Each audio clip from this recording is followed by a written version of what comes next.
Hello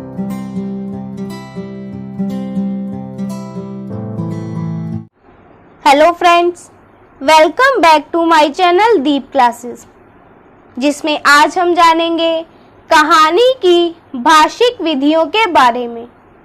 हमारा आज का टॉपिक स्टार्ट करने से पहले अगर आप हमारे चैनल पर नए हैं या आपने अभी तक हमारे चैनल को सब्सक्राइब नहीं किया है तो इसे सब्सक्राइब कर लें, जिससे हमारे आने वाले वीडियो के सभी नोटिफिकेशंस आप तक पहुंच सके।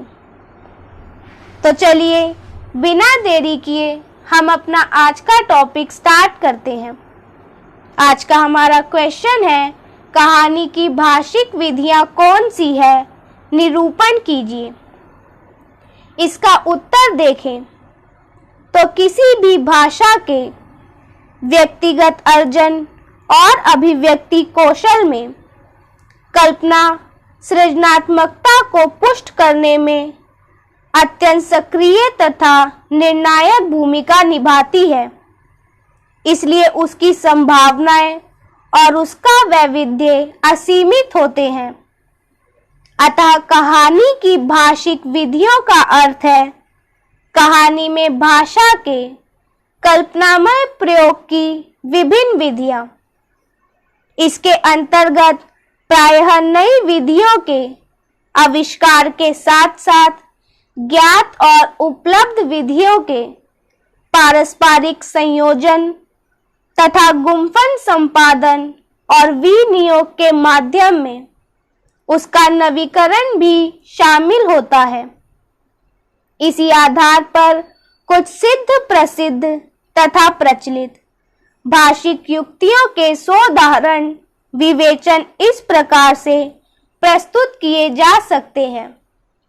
पहला है इतिवृत्त।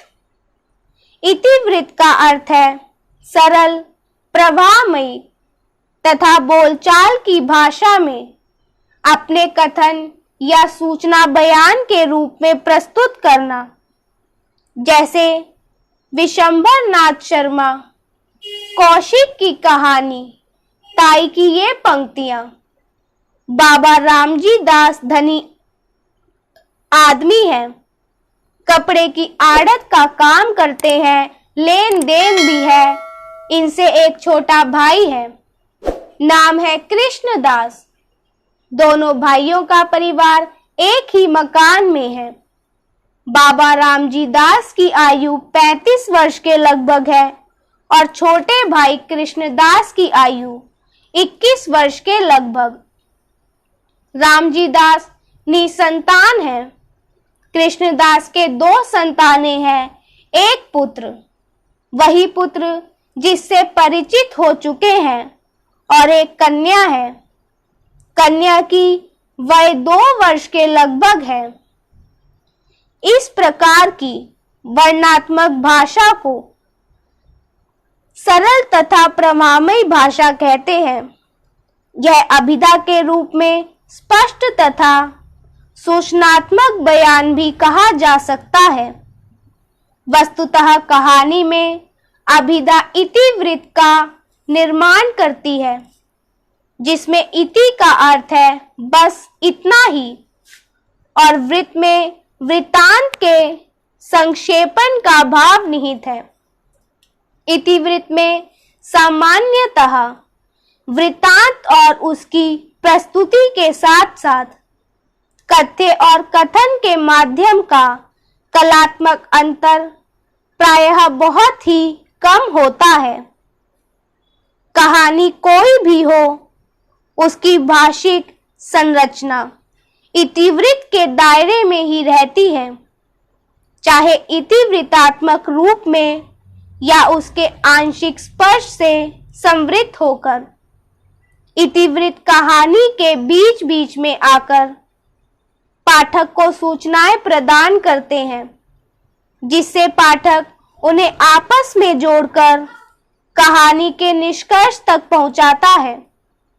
अनेक बार रचनाकार का कौशल इस अभिधा को व्यंजना के स्तर पर भी पहुंचा देता है। दूसरा है विवरण और विस्तार। कहानी के प्रारंभ में अंत तक बसाए गए संसार को बसाने में छोटे बड़े बहुत से विवरणों का हाथ होता है तथा लेखक जब बहुत से ब्यौरे चुनकर उनका वर्णन करता जाता है तो यह विस्तार कहलाता है। आइए उसने कहा था कहानी के इस अंश द्वारा इसे समझते हैं।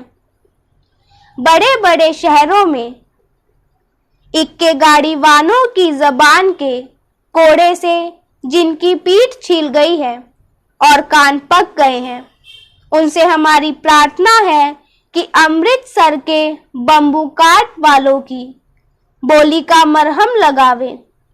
जब बड़े बड़े शहरों की चौड़ी सड़कों पर घोड़े की पीठ को चाबुक से धुनते हुए इक्के वाले कभी घोड़े की नानी से अपना निकट संबंध स्थिर रखते हैं, कभी राह चलते पैदलों की आंखों के ना होने पर तरस खाते हैं, कभी उनके पैरों की अंगुलियों को चितकर अपने को ही सताया हुआ बताते हैं और संसार भर की ग्लानि, निराशा और शोक का अवतार बने नाक की सीध में चले जाते हैं।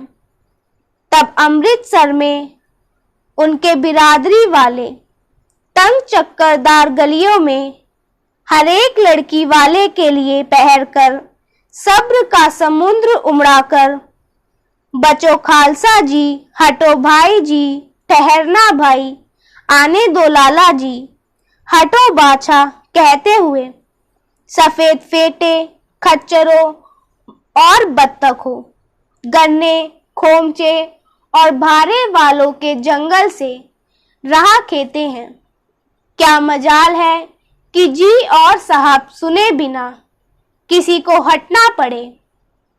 कथानक या कथा वस्तु कहानी का वह न्यूनतम ढांचा होता है जिसमें वह वस्तु रूप में एक प्रकार की विघटित कहानी के रूप में निर्मित होती है।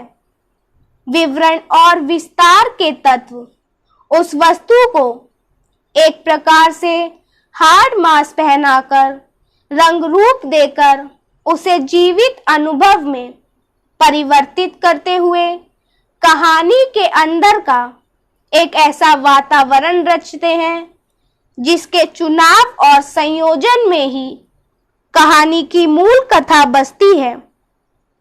इन ब्योरों के द्वारा ही कहानी की कथा वस्तु में क्या हुआ, यानी घटनाक्रम कहाँ हुआ या किसने किया, और उनका चरित्र चित्रण आदि सब कुछ क्रमानुसार रचित होता है तथा यह सभी तत्व कहानी के कथन का अभिन्न अंग होते हैं।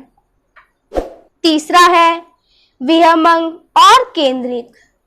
विहंगम का अभिप्राय है ब्योरों का तेजी से गुजरता हुआ दृश्य पलट, जहां रचनाकार की लेखनी कहानी के संपूर्ण दृश्य पटल पर ब्योरों को सिलसिलेवार अध्यारोपित करती चली जाती है।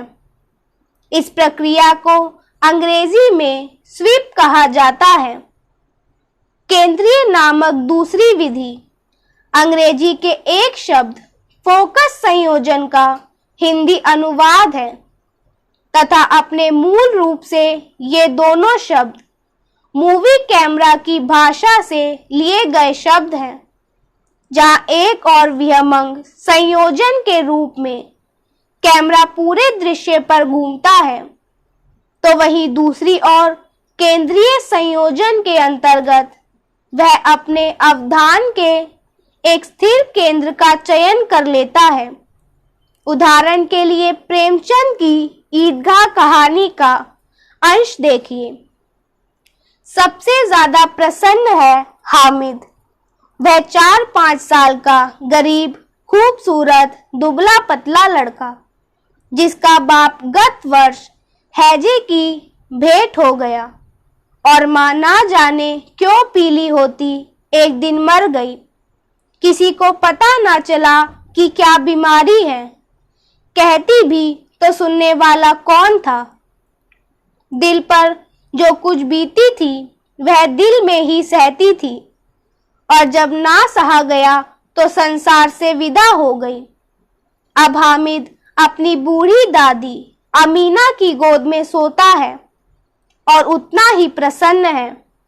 उसके अब्बा जान रुपए कमाने गए हैं, बहुत सी थैलियां लेकर आएंगे। अम्मी जान अल्लाह मियाँ के घर से उसके लिए बड़ी अच्छी अच्छी चीजें लाने गई है, इसलिए हामिद प्रसन्न है।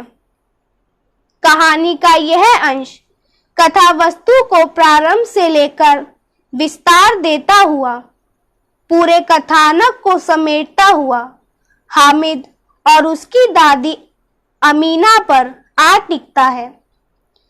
केंद्रीय संयोजन की यह विधि नाटकीय दृश्य विधान के समकक्ष प्रतीत होती है, जिसमें प्रायः लेखक कथा या उसके किसी अंश या दृश्य के पात्रों के मध्य उपस्थित क्षण की तरह अंकित करता है, और फिर यह स्वगत या संवाद विवाद या विस्तृत के रूप में घटित होता हुआ संपूर्ण कार्य व्यापार को अंत में पाठक को भी उस दृश्य में पूर्णतः शामिल कर लेता है।